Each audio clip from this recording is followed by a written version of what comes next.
Grabe naman yung mga flood control. Kung hindi multo, bako-bako. Ano ba yan? Tapos ano mo, awa na ako dyan kay BBM, nagmumukha na talagang tanga. Sabi, babangon tayong muli. Tingnan mo nangyari, after 3 years, na lame duck na si President Marcos, BBM. Kasi hindi naman siya tataguli, di ba? Ginawa niyang pinaka-powerful si Romualdez, ang pinsan niya. Tapos, nasapawan na siya sa lahat ng ayuda, lahat ng mga AX, lahat na, di ba? Wala siyang pondo sa legacy projects niya. Aba, punta ako dito sa Malaysia.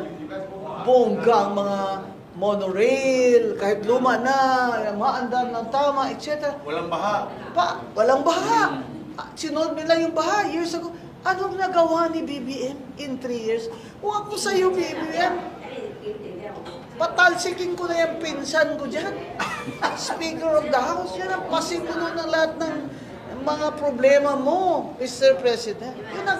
Yun na nga, after 3 years, ito na yun. This is the best that you can do. Go there and say, oh, this ghost projects, i-lifestyle change ko kayo. I-lifestyle check ko kayo. That's the best that BBM can do for us. That's not good enough. Yan lang po ang challenge ko sa kanya.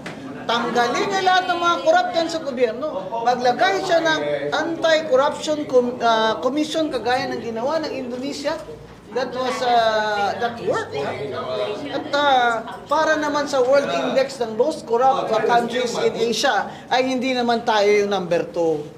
Maging number 10 na lang sana tayo, di ba? After 3 years. So, ang challenge dyan talaga sa kanya is, how is he going to be remembered as the President Junior of Ferdinand Marcos? Does he like to be remembered this way? He has done nothing? And now he will spend the next 3 years just fighting corruption in his own administration? Oh, what a pity. What a shame. What a shame.